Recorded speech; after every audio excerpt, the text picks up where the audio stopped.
ദൈവനാമം മഹത്വപ്പെടട്ടെ. ഈ പരിശുദ്ധ അൾത്താരയിൽ കുടുംബമായിട്ട് ഞങ്ങൾക്ക് വന്നിക്കുവാൻ പരിശുദ്ധ അമ്മയും ദൈവകുമാരനും ദൈവപിതാവും ഒരുക്കി തന്ന വലിയ അവസരത്തിനായിട്ട് ഞാൻ ദൈവത്തെ സ്തോത്രം ചെയ്യുന്നു. എൻ്റെ പേര് ജിജി, എൻ്റെ ഹസ്ബൻഡ് ജിജോ, ഞങ്ങളുടെ കുഞ്ഞ് ഡോറിയ മറിയം ജിജോ. ഞങ്ങൾക്ക് 12 വർഷമായിട്ട് മക്കളില്ലായിരുന്നു. ഞാൻ ഒരുപാട് ട്രീറ്റ്മെൻറ്റുകളൊക്കെ ചെയ്തു. IVF, fresh egg transfer, frozen egg transfer, IUI ഒക്കെ ചെയ്തതാണ്. ജീവിതത്തിൽ എന്ത് ചെയ്യുമെന്ന് ആലോചിച്ചിരിക്കുന്ന സമയത്ത്, ഞാൻ ഭാരപ്പെട്ടിരിക്കുന്ന സമയത്ത് എൻ്റെ ഫ്രണ്ട്, അവളൊരു ഹിന്ദുവാണ്. അവൾ എന്നോട് കൃപാസനത്തെക്കുറിച്ച് പറഞ്ഞു. അവളെന്നോട് പറഞ്ഞു, ഞാൻ നാളെ കൃപാസനത്തിൽ പോകുന്നുണ്ട്, നിനക്ക് വേണ്ടി പ്രാർത്ഥിക്കാമെന്ന് പറഞ്ഞു. അങ്ങനെ ഞാൻ യൂട്യൂബുകളിലൊക്കെ ഒക്കെ ഇത് സെർച്ച് ചെയ്തു. അങ്ങനെ ഞാൻ ഓൺലൈനിൽ ഉടമ്പടി എടുത്തു, പ്രാർത്ഥിക്കാൻ തുടങ്ങി. അച്ഛൻ്റെ ധ്യാനമൊക്കെ യൂട്യൂബുകളിൽ കൂടെ കേൾക്കാൻ തുടങ്ങി. ഒരു ദിവസം 3-4 ധ്യാനമൊക്കെ ഞാൻ കേൾക്കുമായിരുന്നു. ആ ഇരിക്കുന്നിടത്ത് മുട്ടുകുത്തിയിരുന്ന് പ്രാർത്ഥിക്കുമായിരുന്നു. ഞാൻ ഉറച്ച് വിശ്വസിച്ചു. അത് കഴിഞ്ഞ് ഞാനിവിടെ ഡോക്ടറിനെ കാണാൻ വന്നു. ഞാൻ ശരിക്കും വന്നത് ഫ്രോസൺ എംബ്രിയോ ട്രാൻസ്ഫറിന് വേണ്ടി വന്നതാണ്. അപ്പം ഡോക്ടറിൻ്റെ അടുത്ത് ചെന്നപ്പോൾ ഡോക്ടർ എന്നോട് പറഞ്ഞു 2 മാസം കണ്ടിന്യൂസ് മെഡിസിൻ എടുക്കണം. അപ്പം ഞാൻ ഡോക്ടറിനോട് ചോദിച്ചു, ഞങ്ങൾക്ക് ട്രൈ ചെയ്യാൻ പറ്റുമോ എന്ന് ചോദിച്ചു. അപ്പോൾ ഡോക്ടർ പറഞ്ഞു, ഇല്ല, ഇത് കോൺട്രാസെപ്റ്റീവ് മെഡിസിനാണ്, ട്രൈ ചെയ്തിട്ടും കാര്യമില്ല എന്ന് പറഞ്ഞു. പക്ഷേ എൻ്റെ മനസ്സിലൊരു ഉറച്ച വിശ്വാസം ഉണ്ടായിരുന്നു. ഞാൻ ഓൺലൈനിൽ ഉടമ്പടി എടുത്താണ്, എൻ്റെ മാതാവിന് എനിക്ക് വേണ്ടി അത്ഭുതം ചെയ്യാൻ പറ്റുമെന്ന്.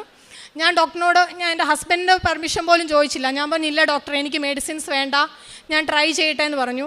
അങ്ങനെ പിറ്റേ ദിവസം ഞാനും എൻ്റെ ഫ്രണ്ടും കൂടെ ഇവിടെ കൃപാസനത്തിൽ ഓൾറെഡി ഞങ്ങൾ പ്ലാൻ ചെയ്തിട്ടുണ്ട് വരണമെന്ന്. അപ്പം ഞാൻ ജിജോച്ചാനോട് പറയുമ്പോൾ ജിജോച്ചാൻ പറഞ്ഞു, ഇല്ല ഞാൻ വരുന്നില്ല, നിനക്ക് വേണമെങ്കിൽ തന്നെ പൊക്കോ, ഇനി ഞാൻ ഒരു പള്ളിയിലും വരുന്നില്ല എന്ന് പറഞ്ഞു.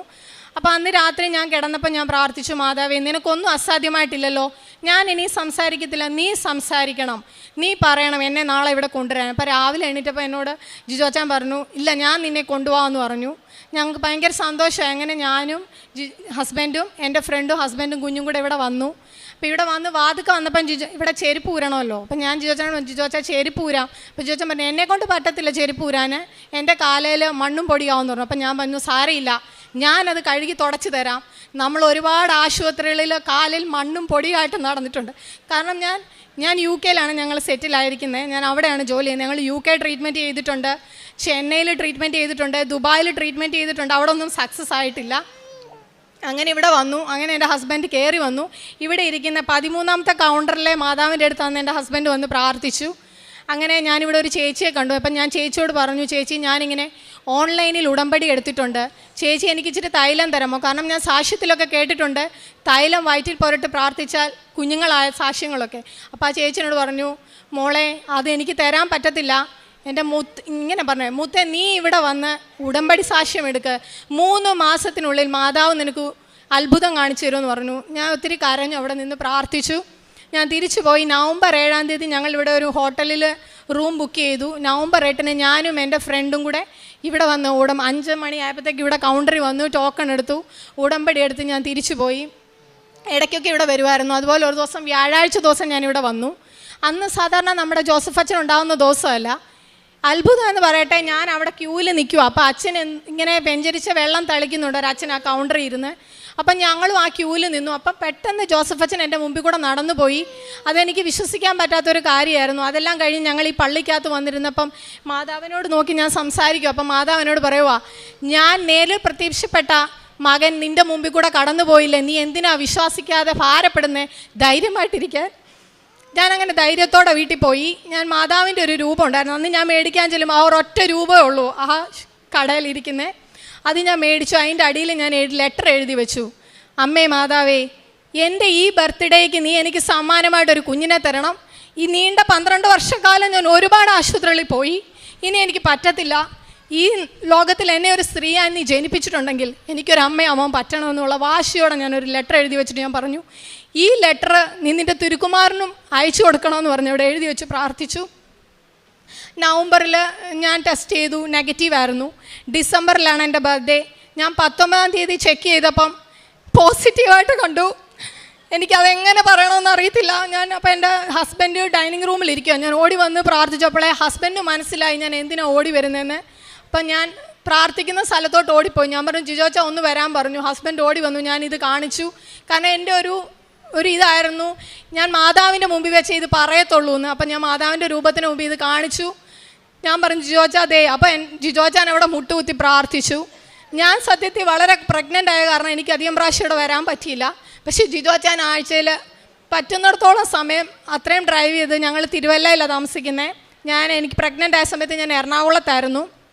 അപ്പം എറണാകുളത്തുനിന്ന് ഇവിടെ വരെ വരും, പ്രാർത്ഥിക്കും. എന്നെ വാട്സപ്പിൽ വിളിച്ച് എന്നെ മാതാവിനെ കാണിക്കും. അങ്ങനെ ഞങ്ങൾക്ക് ദൈവം തന്നൊരു കുഞ്ഞാണിത്. എത്ര നന്ദി പറഞ്ഞാലും മതിയാവത്തില്ല. ഞാൻ അന്ന് ഉടമ്പടിയിൽ 6 കാര്യങ്ങൾ വെച്ചു. അതെല്ലാം എനിക്ക് മാതാവ് നടത്തി തന്നു. ഞാൻ ഓൺലൈനിൽ ഉടമ്പടി എടുത്തപ്പോൾ വെച്ച കാര്യങ്ങളും എൻ്റെ മാതാവ് എനിക്ക് നടത്തി തന്നു. ഞാൻ മറന്നുപോയ കാര്യങ്ങൾ പോലും എനിക്ക് ലഭിക്കുന്ന സമയത്താണ് ഞാൻ ഓർക്കുന്നത്, ഞാനിത് ഉടമ്പടിയിൽ വെച്ച കാര്യമാണല്ലോ എന്ന്. ഞങ്ങളുടെ കല്യാണം കഴിഞ്ഞ സമയത്തൊക്കെ ഞങ്ങൾ മർത്തോമക്കാരാണ്. ഞങ്ങൾ പാട്ട് പാടി പ്രാർത്ഥിച്ച് ബൈബിൾ വായിച്ചിട്ടായിരുന്നു രാവിലെയും വൈകിട്ട് ഉറങ്ങുന്നത്. ഞങ്ങളൊരു 5 വർഷം വരെ ഞങ്ങൾ ഓക്കെ ആവും എന്നുള്ള പ്രത്യാശയിൽ പോയി. 5 വർഷം കഴിഞ്ഞപ്പോൾ ഞങ്ങൾക്ക് തന്നെ അങ്ങ് മടുത്തു. കാരണം നമ്മൾ പള്ളിയിൽ ചെന്നാലും എവിടെ ചെന്നാലും സമൂഹത്തിന് മുമ്പിൽ ചോദ്യമാണ്, നിങ്ങൾ എന്നെ ഇങ്ങനെ നടക്കുന്നത്, നിങ്ങൾക്ക് ആരെയും കാണിക്കാൻ. പക്ഷേ ഞങ്ങളുടെ വിഷമം ഞങ്ങൾക്ക് മാത്രമേ ദൈവത്തിനും അറിയത്തുള്ളായിരുന്നു. ദൈവം ഞങ്ങൾക്ക് വലിയ അനുഗ്രഹമാണ് തന്നത്. ഞങ്ങളുടെ ജീവിതത്തിൽ പഴയതിനേക്കാളും കൂടുതൽ എൻ്റെ ദൈവത്തെ കൂടുതൽ അറിഞ്ഞ് വിശ്വസിക്കുവാൻ ഇപ്പോൾ കുർബാന കാണാൻ കൊള്ളുമ്പോൾ എൻ്റെ കണ്ണ് നിറഞ്ഞൊഴുകും. കാരണം എൻ്റെ ദൈവം എനിക്ക് വേണ്ടി മരിച്ചു ഉയർത്തെഴുന്നേറ്റ് ഇന്നും ജീവിക്കുന്നു. എൻ്റെ ആവശ്യങ്ങളൊക്കെ നടത്തുവാൻ മതിയാവനാണെന്ന് ഞാൻ ഉറച്ച് വിശ്വസിക്കുന്നു. പിന്നെ ഞങ്ങൾക്ക് ഒരുപാട് പേരെ സഹായിക്കാൻ സാധിച്ചിട്ടുണ്ട്. ദൈവം ഞങ്ങൾക്ക് തന്നതൊക്കെ ഈ മറ്റുള്ളവർക്കും കൂടെ പങ്കിട്ട് കൊടുക്കുവാൻ ഞങ്ങളെ ദൈവം സഹായിച്ചു. ഞങ്ങളൊരു കുഞ്ഞിനെ സ്പോൺസർ ചെയ്ത് പഠിപ്പിക്കുന്നുണ്ട്. ഫൈനാൻഷ്യലി ഞങ്ങളോട് ആവശ്യങ്ങളും ബുദ്ധിമുട്ടുകളും പറയുന്നവരൊക്കെ ഞങ്ങൾ സഹായിക്കുന്നുണ്ട്. അതുപോലെ ഞാൻ ഇവിടുന്ന് ഇംഗ്ലീഷ് പത്രവും മലയാള പത്രവും മേടിച്ചുകൊണ്ട് പോകുമായിരുന്നു. എന്നിട്ട് ഞാൻ അഡ്രസ്സ് മേടിച്ച് ഞാൻ അവർക്കെല്ലാം അയച്ചു കൊടുക്കുമായിരുന്നു. കാരണം കൊണ്ടു കൊടുക്കാൻ പറ്റാത്തവർക്ക്. അതുപോലെ ലോക്കറ്റ്, സോൾട്ട്, ഹണി ഇതൊക്കെ ഞങ്ങൾ എല്ലാവർക്കും കൊണ്ട് കൊടുക്കുമായിരുന്നു. അതുപോലെ ഞാൻ പ്രഗ്നൻസിയിൽ എനിക്ക് BP കൂടുതലായിരുന്നു ഇടയ്ക്കിടയ്ക്ക്. അപ്പം ഞാൻ ഒരു മരുന്നും കഴിക്കാൻ ദൈവം എന്നെ സമ്മതിച്ചില്ല. ഞാൻ വിശുദ്ധ ഉപ്പ് കഴിച്ചാണ് എൻ്റെ ബ്ലഡ് പ്രഷർ കുറഞ്ഞത്. അത് വലിയൊരു അത്ഭുതമായിട്ട് ഞാൻ കാണുന്നു. അതുപോലെ ഒരു ദിവസം ഞാൻ പ്രഗ്നൻ്റ് ആവുന്നതിന് മുമ്പ് ഞാൻ നവംബറിലാണ് ഉടമ്പടി എടുത്തത്. 1 മാസത്തിനുള്ളിൽ ഞാൻ പ്രഗ്നൻ്റായി. അച്ഛൻ പറയാറുണ്ടല്ലോ, നമ്മൾ എടുക്കുന്ന ഉടമ്പടി നമ്മൾ പാലിച്ചാൽ ഉടനടി അനുഗ്രഹമാണ്. അതാണ് എനിക്ക് ലഭിച്ചത്.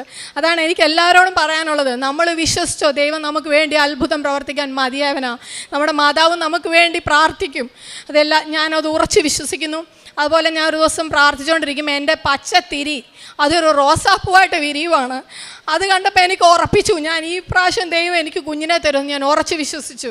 അതുപോലെ ഞാനൊരു സ്വപ്നം കണ്ടു. ഞാൻ പ്രഗ്നൻ്റ് ആകുന്നതിന് മുമ്പ് ഇങ്ങനെ ഒത്തിരി പേര് ക്യൂവിൽ നിൽപ്പുണ്ട്. ഇതുപോലെ കുഞ്ഞുങ്ങളില്ലാതെ വർഷങ്ങളായിട്ട് നിൽക്കുന്നവരുടെ ഒരു ക്യൂവാണ്. അപ്പം നമ്മുടെ ജോസഫ് അച്ഛൻ അതിൻ്റെ ഫ്രണ്ട് നിൽക്കുന്നത്. ഞാൻ ഏറ്റവും പുറകിലാണ് നിൽക്കുന്നത്. അപ്പം അച്ഛൻ എന്നെ പേര് വിളിച്ചു, ജിജി മോളെ നീ ഫ്രണ്ടിലോട്ട് വരാൻ പറഞ്ഞു. ഞാൻ ഫ്രണ്ടിലോട്ട് ചെന്നപ്പോൾ എന്നോട് പറഞ്ഞു, മോളെ ദൈവം നിനക്കൊരു കുഞ്ഞിനെ തന്ന് അനുഗ്രഹിക്കാൻ പോകുന്നു പറഞ്ഞു. അതെല്ലാം ഞാൻ ഏറ്റെടുത്ത് വിശ്വസിച്ച് പ്രാർത്ഥിച്ചു. ദൈവം എനിക്ക് തന്ന കുഞ്ഞാണത്.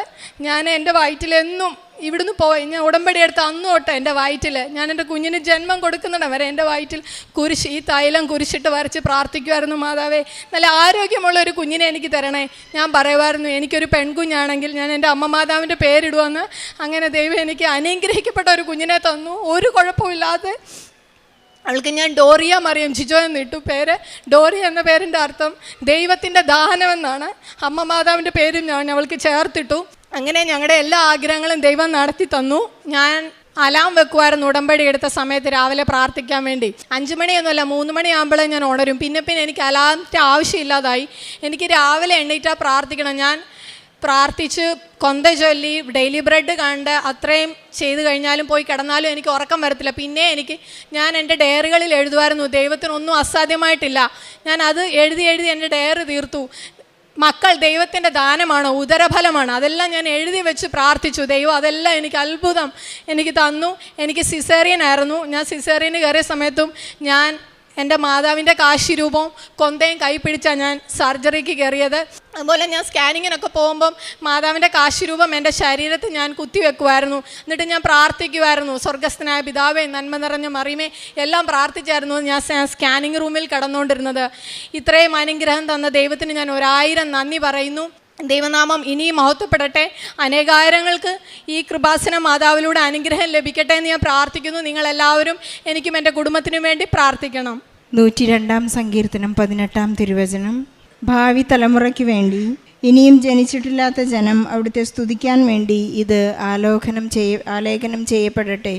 പരിശുദ്ധ ദൈവമാതാവ് ജിജിയുടെയും ജിജോയുടെയും കുടുംബത്തിൽ അനുവദിച്ച മാധ്യസ്ഥം ഉപേക്ഷിച്ച ഒരു വലിയ പ്രത്യക്ഷീകരണ സാക്ഷ്യമാണിത്. 12 വർഷത്തോളം ഇവർ ഏറ്റവും പോസിബിളായിട്ടുള്ള ഇൻ്റർനാഷണൽ വളരെ ഫേമസ് ആയിട്ടുള്ള എല്ലാ ട്രീറ്റ്മെൻറ്റിനും പോയിട്ടാണ് അവിടെയെല്ലാം അവർ വളരെ നിരാശയോടെ മടങ്ങി. അവസാനം പരിശുദ്ധ അമ്മയുടെ തിരുനടയിലെ വിശുദ്ധ തൈലത്തിൽ നിന്ന്, ഉടമ്പടിയിൽ നിന്നാണ് അവർക്ക് ഒരു വലിയ ഉത്തരം, അവർ ആഗ്രഹിച്ച ഉത്തരം അവർക്ക് ലഭിച്ചത്. ഈ മകൾ ഇവിടെ വന്ന് കണ്ടുമുട്ടിയ വ്യക്തി തന്നെ പറഞ്ഞു, നീ 3 മാസത്തിനകം നിനക്കൊരു കുഞ്ഞിനെ ഉദരത്തിൽ വഹിക്കാനുള്ള സൗഭാഗ്യം പരിശുദ്ധ അമ്മയുടെ മധ്യസ്ഥതയിൽ നിനക്കുണ്ടായിരിക്കും. ഈശോ നിനക്കായി ഒരു വലിയ അത്ഭുതം പ്രവർത്തിക്കും. ഈ മകളുടെ ജീവിതത്തിൽ ഇവിടെ വന്നപ്പോൾ മുതൽ ഈ മകൾ പറയുകയായിരുന്നു, എല്ലാം ഇവിടെ വന്നതിന് 1 മാസത്തിനുള്ളിലാണ് എനിക്ക് എല്ലാ അത്ഭുതങ്ങളും എൻ്റെ ജീവിതത്തിൽ നടന്നത്. ജോസഫ് അച്ഛനെ സ്വപ്നം കാണുവാനും അച്ഛനെ ഒന്ന് തൊടാൻ എനിക്ക് ആഗ്രഹമുണ്ടായിരുന്നു. അച്ഛൻ്റെ ഒരു കൈവെപ്പ് ശുശ്രൂഷ എനിക്ക് ആഗ്രഹമുണ്ടായിരുന്നു. പക്ഷേ അച്ഛൻ തന്നെ സ്വപ്നത്തിൽ വന്ന് എനിക്ക് ആശ്വാസം നൽകുകയും നിനക്കൊരു കുഞ്ഞിനെ ലഭിക്കുമെന്ന് ഉള്ള ഒരു സ്വപ്ന ദർശനം ഈ മകൾക്കുണ്ടായി. അതുപോലെ തന്നെ തിരിയിൽ ഒരു വലിയ വാഗ്ദാനമായി പൂക്കൾ വിരിഞ്ഞു കാണാനുള്ള സൗഭാഗ്യമുണ്ടായി. ഇവർ എത്തിച്ചേരാത്ത യാതൊരു ട്രീറ്റ്മെൻറ്റുകളുമില്ല. അതെല്ലാം ഫെയിലായപ്പോഴാണ്, എല്ലാ മെറിറ്റും നഷ്ടപ്പെട്ടതിന് ശേഷം ഒരു മെറിറ്റും വർക്ക് ചെയ്യില്ല എന്ന ഒരു വലിയ സത്യം മനസ്സിലായപ്പോഴാണ് കൃപ അവരിൽ വർക്ക് ചെയ്യാൻ തുടങ്ങിയത്. മെറിറ്റ് 0 ആയാൽ മാത്രമേ അവിടെ കൃപയ്ക്ക് സ്ഥാനമുള്ളൂ എന്ന് പറയുന്നു. നാം വായിച്ചെടുക്കുന്ന പരിശുദ്ധ അമ്മ, ഇതാ കർത്താവിൻ്റെ ദാസി, നിൻ്റെ വചനം എന്നിൽ നിറവേറട്ടെ എന്ന് അമ്മ ഏറ്റുപറഞ്ഞപ്പോഴാണ് ഈശോയ്ക്ക് പരിശുദ്ധ അമ്മയുടെ ഉദരത്തിൽ സ്ഥാനം കൊടുക്കുവാനായി ദൈവപിതാവ് കനിഞ്ഞിറങ്ങുന്നത്. ഒരു അമ്മയുടെ ഒരു യെസ്, അതായത് അവിടുത്തെ ശക്തനായവൻ എനിക്ക് വലിയ കാര്യങ്ങൾ ചെയ്തു തന്നിരിക്കുന്നുവെന്ന് പരിശുദ്ധ അമ്മ പാടുന്നതിൻ്റെ അർത്ഥം ഇത് തന്നെയാണ്. ഒരു വലിയ സാധ്യതകൾക്ക് അമ്മ യെസ് പറയുന്നത് ഞാനൊരു വിനീത ദാസിയാണെന്ന് ഏറ്റു പറഞ്ഞപ്പോഴാണ്. അച്ഛൻ നമ്മെ ഓർമ്മിപ്പിക്കുന്നൊരു വലിയ ദൈവവചനമാണ് യോഹന്നാൻ്റെ സുവിശേഷം 15-ാം അധ്യായം 16-ാം വാക്യം. ഞാൻ നിങ്ങളെ തിരഞ്ഞെടുക്കുകയാണ്, നിങ്ങൾ എന്നെ തിരഞ്ഞെടുക്കുകയല്ല. അവിടുത്തെ ആ ഒരു സ്നേഹത്തിൽ നിലനിൽക്കുവാൻ വേണ്ടി നമ്മെ തിരഞ്ഞെടുത്ത് നമുക്ക് നൽകുന്ന വലിയ ജീവിതാനുഭവങ്ങളാണ് കുഞ്ഞ്, വീട്, വിവാഹം, നമ്മുടെ എല്ലാ ജീവിത സാഹചര്യങ്ങളും, പ്രതികൂല സാഹചര്യങ്ങളുള്ള എല്ലാ പിന്തുണയും നമുക്ക് പരിശുദ്ധ അമ്മ നൽകിക്കൊണ്ടിരിക്കുന്നത് ഈ ഒരു ഉടമ്പടി ഉറപ്പാണ്. മാർത്തോമാ വിശ്വാസികളായി ഇവർക്ക് ഈശോയെ കൂടുതൽ സ്നേഹിക്കുവാൻ പരിശുദ്ധ അമ്മയെ എപ്പോഴും ചേർത്ത് പിടിക്കുവാനുള്ള വലിയ ഒരു അനുഗ്രഹം ഇവർക്ക് നൽകിയിട്ടുണ്ട്. നമുക്കറിയാം, പ്രഗ്നൻസി ടൈമിൽ ഒരിക്കലും നമ്മെ ഭയപ്പെടുത്തുന്ന, നമ്മുടെ മക്കളെല്ലാം ഭയപ്പെടുത്തുന്നതാണ്, നീ ഉപ്പ് കഴിക്കരുത്, കാരണം നിൻ്റെ BP കൂടും. പക്ഷേ ഇവിടുത്തെ നേർച്ച വസ്തുക്കൾ അതൊരു വെറും ഉപ്പല്ല, അത് പരിശുദ്ധ അമ്മയുടെ വലിയ ഒരു അനുഗ്രഹത്തിൻ്റെ അടയാളമാണ്. അതൊരു നീരാജനമാണ്. ദൈവത്തിന് നൽകുന്നതെല്ലാം വിശുദ്ധമായി നമുക്ക് തിരിച്ചു നൽകുന്നതാണെന്നുള്ളതിൻ്റെ ഒരു ഉറപ്പാണ്. ബ്ലഡ് പ്രഷർ കൂടിയപ്പോൾ ഇവിടുത്തെ വിശുദ്ധ വസ്തുവായ ഉപ്പ് കഴിച്ചുകൊണ്ട് ഇവിടെ നിന്ന് ലഭിക്കുന്ന നേർച്ച വസ്തുക്കൾ വളരെ വിശുദ്ധമാണെന്ന് ഏറ്റുപറയാൻ മാത്രം ഉടമ്പടി അവരെ സഹായിച്ചിരിക്കുകയാണ്. നമുക്കെപ്പോഴും നേർച്ച വസ്തുക്കളോടും ഇവിടേക്ക് കയറി വരുമ്പോഴും നമ്മുടെ ചെരുപ്പുകൾ നമുക്ക് എപ്പോഴും ശുശ്രൂഷകരിലൂടെയും മറ്റുള്ള വ്യക്തികളിലൂടെയും ഇവിടേക്ക് വരുമ്പോൾ നമുക്ക് ലഭിക്കുന്ന സുഗന്ധാഭിഷേകം, നമുക്ക് ലഭിക്കുന്ന വലിയ മുന്നറിയിപ്പുകൾ, ആരെങ്കിലും അങ്ങോട്ടോ ഇങ്ങോട്ടോ തിരിയുമ്പോൾ പറയുന്ന വാക്കുകളിൽ നിന്നെല്ലാം പരിശുദ്ധാമ്മ നമ്മോട് സംസാരിച്ചു കൊണ്ടിരിക്കുകയാണ്. നമ്മുടെ ഉടമ്പടിയിൽ നമുക്ക് വിശ്വസ്തരായിരിക്കാം, പ്രത്യാശയുള്ളവരായിരിക്കാം. ജിജോയ്ക്കും ലഭിച്ച എല്ലാ അനുഗ്രഹങ്ങൾക്കും, കുഞ്ഞിന് ലഭിച്ച പ്രത്യേക അനുഗ്രഹങ്ങൾക്ക് നന്ദി പറഞ്ഞുകൊണ്ട് ഈശോയ്ക്കും പരിശുദ്ധ അമ്മയ്ക്കും നല്ലൊരു കയ്യടി നൽകി ഈ സാക്ഷ്യം നമുക്ക് സമർപ്പിക്കാം.